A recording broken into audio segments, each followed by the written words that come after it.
a calculation. That wasn't so bad. It's only four data points, 2, 3, 4, and 5. Let's go to the next one now. Get rid of this. Just keep doing it. Keep shuffling. We'll add your data as you get it, Francis. Okay. This is going to take a while to get the data in the machine anyway. No, 3.2 was the one for question 1, right? Until repeat, correct? For question number 1, keep dealing until you get a repeat. That's question number 1. Question number 2 is keep dealing until you've seen all the suits at least one time. Which to you guys means keep dealing until you get that pesky last suit that won't show up. Yeah, that's what it becomes in certain cases. So what I'm going to do is, I'm going to come over here. Okay, here we go. How many times did you get it in 4? The hands high, hands nice and high. This goes back again, Michelle, to your question you just asked a couple minutes ago, which is so good. So let me count real quick. 1, 2, 3, 4, 5, 6, 7, 8, 9, 10, 11. You're doing it wrong though. It's more like this. That's okay. I'm kidding. 5. Watch the pattern of hands. This is fun. Watch the pattern of hands. 1, 2, 3, 4. That's 5 back there, yeah? 9, 10, 11, 14, 16, 17, 18, 19, 20, 21, 22, 23. You lost the house. You lost the S? You lost the house. Oh, we lost in the house. As Vegas Lakes. 6! We got one. Oh, I see what you're saying. Okay. Oh, look at your data at the end, guys. Don't write this into your quiz yet because we've got one group that's still finishing up. Let me collect it in the Excel sheet, and then we'll all collect it into the quiz momentarily. We got 6 over there, 8, 10, 11, 14, 15, 16, 17, 18, 19, 20, 23, 24, 25, 26. Love it. Oh, I think so. 7.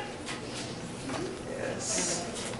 Well, the one more second hands go up. 1, 2, 3, 4, 5, 6, 7, 10, 12, 15, 17, 19, 22, 23, 24, 25, 28, 29. Beautiful. 8. 8. 1, 2, 3, 4, 5, 6, 7, 8, 9, 12, 14, 15, 16, 17, 18, 19. Love it. 9. 9. Here we go. Here we go. 1, 2, 3, 4, 5, 6, 7, 8, 9, 10, 12, 13, 14, 15, 16, 17, 18, 19, 20, 21, 22. Beautiful. 10. You got 1, 2, 3, 4, 5, 6, 7. 11. Yes. 11.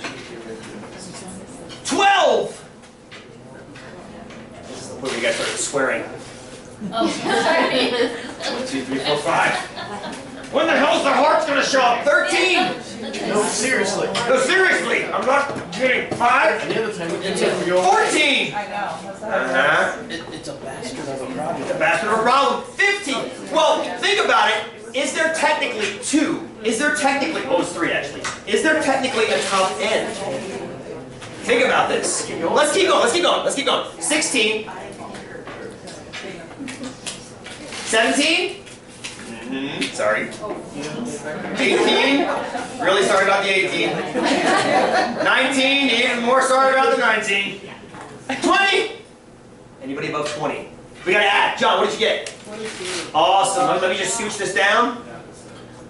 So this brings up my next question. Did anybody give up 22?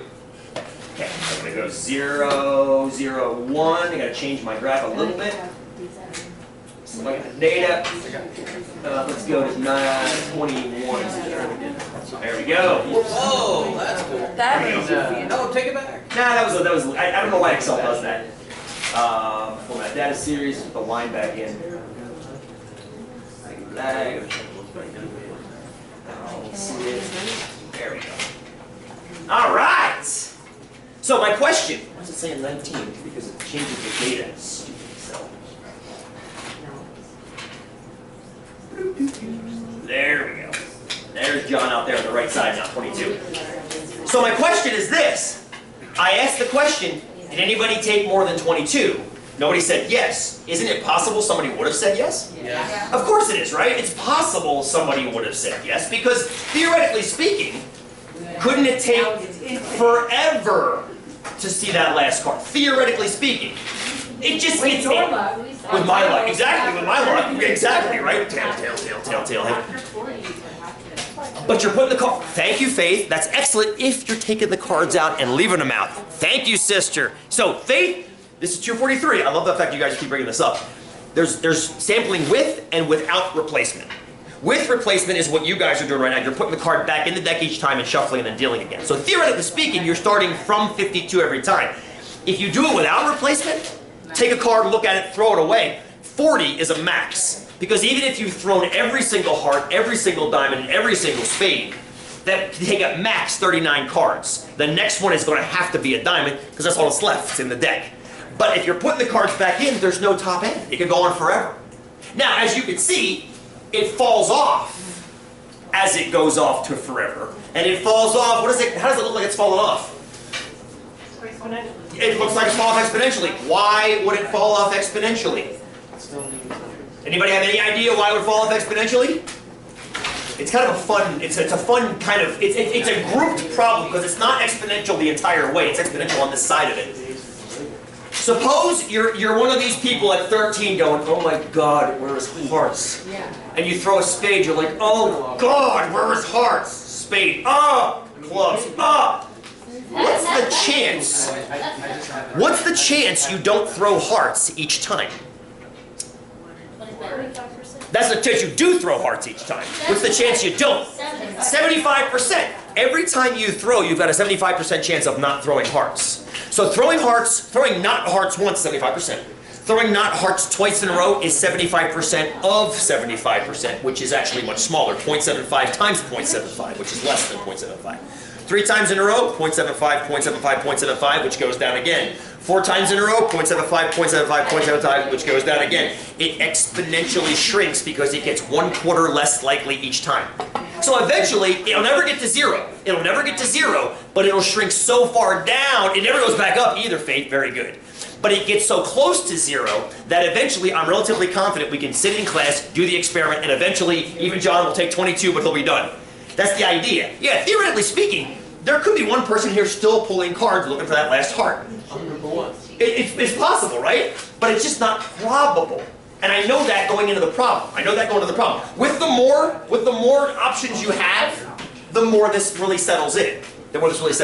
Good. Do you guys have some numbers? Let's use the ones you've got right now. Okay. Give me the ones you got. 11, 9. So, how many 11s? What? 1 11, so that becomes 12. And you have a 9. How many 9s? 1. So that's a 23. Go ahead. 1, 7. A 7. 1, 4. A 4. 1, 12. A 12. 2 6s. 2 6s. 1 10. 1 10. Thank you. That's perfect. That's perfect. Now, here's what I want you guys to do. Grab your TIs. We're going to show you a fun shortcut for calculating weighted averages in your TI. Because I think you understand how they work now, but they're tedious as hell. Imagine doing this one by hand. I don't want to imagine it. I mean, you got to divide by 178, which means I still can't count. But 4 times 12 plus 5 times 23 plus 6 times 28, I don't want to do that. So, here's what I want you to do. L1, L2. L1, L2. Take your time right now and do that. I'm going to slide this over here. I'm going to do it with you.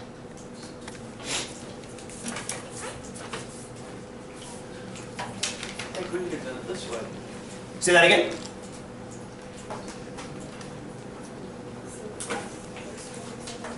Yes. L1 and then L2. Yep. Data in L1, frequencies in L2. I was showing the 243 kids how to beat the New York State lottery system on Tuesday. That was pretty fun. How to make $112,000 in 4 days. Unfortunately, New York caught on. Yes. Start hemorrhaging money, they start to notice.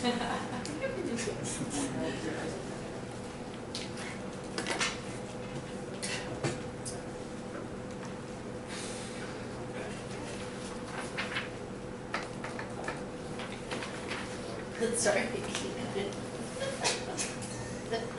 Should we leave 20 off since it's 0? You can. You totally can, actually. Yes, Joanne. If you want to leave anything with zeros off, you can. I put mine as I was going to put zeros in, but you can leave them off if you want to.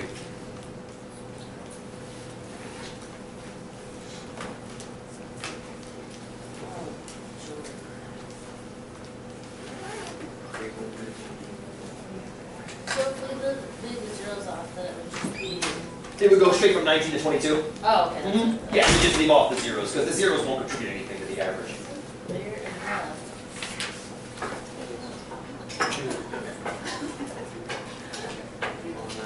Let me know when you're done. Just kind of look up here, because I don't want to lose anybody with this. This is a fun little command. It's a 243 command. But if you ever have to calculate a weighted average, this is a nice little shortcut to know. It gives you a lot more than you need, but the very first thing it gives you is the weighted average. So it's a nice command. So when you're done, press the stat button again. Go over to the calculate menu like you've been going to pretty much all class. But this time, grab the very first thing it says, which is called 1-bar stats. That stands for one variable statistic. Just press enter. Just press enter one time, friends, one time. When you do that, it kicks you out to your home screen. Everybody make sure that it looks like this right now. So you've pressed stat, over to calc, 1-bar stats. Just either hit 1 or hit enter, and it looks just like that. If it doesn't look just like that, let me know. Does it have a table of 3 things? I want to come back and fix you guys. No, it doesn't. You pressed it twice. David, what did I tell you? Press it once. Okay, everybody. Start over. Second mode, quit, start over again. Clear, clear, clear, clear, clear, clear. I got too much chaos in this room. Stat, calc, enter. And just. Enter again? No. Okay, so now we're here. Stat, calc, and enter. It says 1-bar stats. Do we hit enter again? No, that's what I just did. Now, second one. Second one. Second one. Don't do it 3 times, just do it once. No, not enter, damn it. I will tell you when to press enter again. Jesus. L1. It says L1 now? Yes? No. Now press a comma. I pushed enter. Now hit a comma. Second 2. Commas above 7. Good question. Commas right above 7. That's a button. Right above So, 7. second 1, comma, L, and then it should say L. The 2 wraps around the other line. Now you can press enter. I push second. The very first number up there is your average. 8.1 repeating. Okay? 8.1 repeating is your average. That saves you from having to go through all that garbage of this times this plus this times this plus this times this. So there you go. 8.1 is your average. That's where you'd have to, if you were balancing this cookie tray, right about there. And the reason is, that seems a little weird, doesn't it? Because you look at it, you're like, oh my God, look at all this stuff over here. But that tail goes out so far. Imagine you balancing this tray, right? You're balancing this tray, and some wise guy walks up with a single empty glass and drops it above 30. Where's your hand going to have to go to balance? Averages tend to migrate towards what are called outliers. Extreme values. Averages tend to migrate towards the outliers. What kind of trade do you have? Say that again? What kind of trade do you have? What kind of trade? Well, I'm just mathematically trade. Yes? I'm not trying 8.1. Well, check your data. Make sure your data matches this exactly. If you're getting numbers but not getting 8.1, it just means your data doesn't match what we've got up here. Michelle, yeah? So the 8.1124 blah blah blah. Yeah. That's our weighted. That's your weighted average. Yes, ma'am. And the TI, just to show you what the TI did, that number right there, the 1444, that is the result of this times this, plus this times this, plus this times this, plus this times this, plus this times this, all the way down. And then this number down here is how many of those things that added up, which was 178. So that, divided by that, is that. But the TI does it all for you. That's why it's a little goofy series of button pushes. But at the same time, it's extraordinarily handy because it generates the average for you very quickly. And it saves you that tediousness of going through the entire mess. Is that fair? Is that good? Fair-ish, getting there. Good. So, it's not working. It was working now? Okay, good. Thank God, thank God. That's all good, all good. Here's what I want to do now. I want to use the program. I just gave you guys a bunch of programs on your TIs. So the stuff I was walking around sharing stuff. If you have your TI with you today, I was sharing programs with you. Most of the ones I gave you